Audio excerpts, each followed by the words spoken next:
లడఖ్లో అల్లర్లు, రాష్ట్ర హోదా కోసం డిమాండ్లు, దీక్ష విరమించిన సోనం వాంగ్చుక్. అసలేం జరిగింది?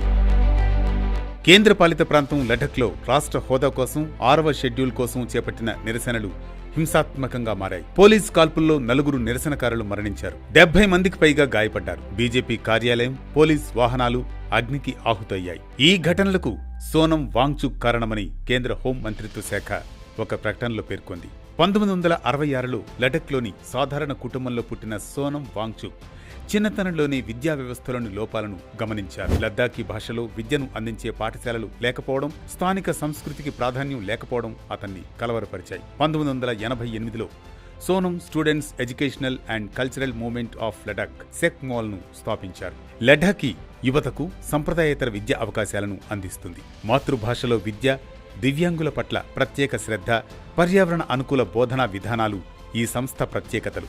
సోనం వాంగ్చుక్ ఆవిష్కరణల్లో ఒకటి ఐస్ స్తూపా ప్రాజెక్ట్. లడాఖ్లో నీటి కొరతను తీర్చడానికి అతను కృత్రిమ ఐస్ స్తూపాలను సృష్టించాడు. ఇవి చలికాలంలో నీటిని నిల్వ చేసి వేసవికాలంలో విడుదల చేస్తాయి. ఈ ఆవిష్కరణ అతనికి అంతర్జాతీయ గుర్తింపు తెచ్చిపెట్టింది. కట్ చేస్తే 2019 ఆగస్టు 5న భారత ప్రభుత్వం ఆర్టికల్ 370ని రద్దు చేసింది. దీంతో జమ్మూ కాశ్మీర్, లడాక్ 2 కేంద్రపాలిత ప్రాంతాలుగా విభజించబడ్డాయి. కొన్నాళ్ల తర్వాత మళ్లీ రాష్ట్ర హోదా కల్పిస్తామని కేంద్రం ప్రకటించింది. అయితే ఆ విభజన వల్ల లడాక్ కొన్ని ప్రత్యేక అధికారాలు కోల్పోవడంతో పాటు కొన్ని సమస్యలు ఎదుర్కొంటోంది.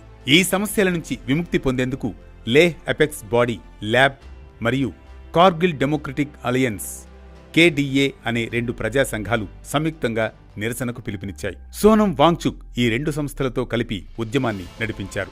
రాష్ట్ర హోదా, రాజ్యాంగంలోని 6వ షెడ్యూల్ ప్రకారం గిరిజన హోదా ఇవ్వాలనేది వీళ్ల డిమాండ్. ఇందుకీ 6వ షెడ్యూల్లో ఏముంది? రాజ్యాంగంలోని ఆర్టికల్ 244 కింద 6వ schedule autonomous district councils ADCs అంటే స్వయం ప్రతిపత్తి పరిపాలనా విభాగాల ఏర్పాటుకు అందిస్తుంది. ఇవి రాష్ట్రంలో కొంత శాసన, న్యాయ, పరిపాలనా స్వయం ప్రతిపత్తిని కలిగి ఉంటాయి. ప్రస్తుతం 6వ షెడ్యూల్లో 4 ఈశాన్య రాష్ట్రాలైన అస్సాం, మేఘాలయ, త్రిపుర, మిజోరాంలలోని గిరిజన ప్రాంతాలు ఉన్నాయి. ఈ ప్రాంతాలు స్వయం ప్రతిపత్తి కలిగిన జిల్లాలుగా ఏర్పడ్డాయి. ఆ జిల్లాల నిర్వహణ లేదా పునర్వ్యవస్థీకరణ చేసే అధికారం గవర్నర్కుంటుంది.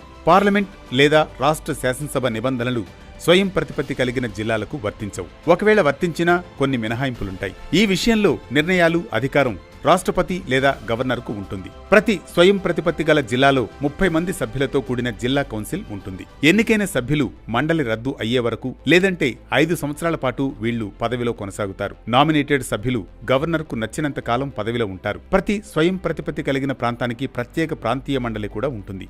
కౌన్సిల్కు ఉండే అధికారాలు. జిల్లా మరియు ప్రాంతీయ కౌన్సిళ్లు తమ అధికార పరిధిలోని ప్రాంతాల పరిపాలనను చూసుకుంటాయి.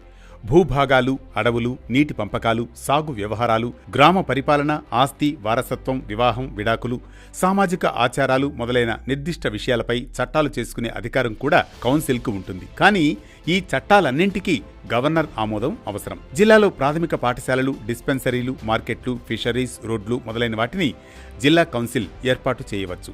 భూమి మీద పన్ను విధించి దాన్ని వసూలు చేసే బాధ్యత కూడా ఆ కౌన్సిల్కు ఉంటుంది. సో లద్దాఖ్ ప్రజలు తమను కూడా ఈ 6వ షెడ్యూల్లో చేర్చాలని డిమాండ్ చేస్తున్నారు. 2019 సెప్టెంబర్లో షెడ్యూల్ తెగల జాతీయ కమిషన్ లద్దాఖ్ను 6వ షెడ్యూల్లో చేర్చాలని సిఫారసు చేసింది. కొత్త కేంద్రపాలిత ప్రాంతం 97% కంటే ఎక్కువ గిరిజనులు ఉన్నారు కాబట్టి ప్రత్యేక సాంస్కృతిక వారసత్వ పరిరక్షణ అవసరమని పేర్కొంది. కానీ కేంద్ర ప్రభుత్వం మాత్రం ఈ విషయంలో మౌనంగా ఉంటోంది. దాంతో లద్దాఖ్ ప్రజలు నిరసనలు చేస్తున్నారు. ఇందులో భాగంగా 2024 మార్చి నుండి సోనం వాంగ్చుక్ పలుసార్లు నిరాహార దీక్షలు చేపట్టారు. 2025 సెప్టెంబర్ 10న ఆయన మరోసారి నిరాహార దీక్ష ప్రారంభించారు. ఇది యువతను రాష్ట్ర హోదా కోసం ఉద్యమించేలా ప్రేరేపించింది. నిరసనకారులు రోడ్లపైకొచ్చారు. బీజేపీ కార్యాలయంపై దాడి చేసి పోలీస్ వాహనాలకు నిప్పు పెట్టారు. పోలీసులు ఆందోళనకారుల్ని కంట్రోల్ చేయడానికి కాల్పులు జరిపారు. ఇందులో 4 మరణించగా 70 మందికి పైగా గాయపడ్డారు. కేంద్ర హోం మంత్రిత్వ శాఖ ఈ హింసకు సోనం వాంగ్చుక్ రెచ్చగొట్టే ప్రసంగాలే కారణమని ఆరోపించింది.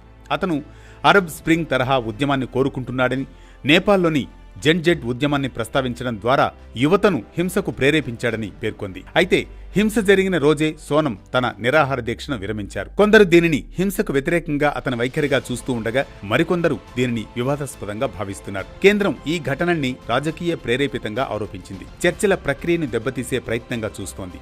సోనం మాత్రం ఈ ఆరోపణల్ని తిరస్కరించారు. నిరసనలు ఆపాలని యువతను కోరారు. తన ఉద్యమం శాంతియుతమైందని, రాష్ట్ర హోదా సాంస్కృతిక పరిరక్షణ కోసమే జరుగుతోందని పేర్కొన్నారు. కేంద్రం లడ్డాఖ్ నేతలతో చర్చలు కొనసాగిస్తోంది. గిరిజన రిజర్వేషన్లను 45% నుండి 84కు పెంచడం, హిల్ కౌన్సిళ్లలో మహిళలకు 1/3 రిజర్వేషన్ కల్పించడం వంటి చర్యలు తీసుకుంది. కానీ రాష్ట్ర హోదా 6వ షెడ్యూల్ డిమాండ్లు ఇంకా పరిష్కారం కాలేదు. మరి ఇప్పుడు సోనం వాంగ్చుక్ ఈ ఉద్యమాన్ని ఎలా ముందుకు తీసుకువెళతారు అనేది ఆసక్తికరంగా మారింది.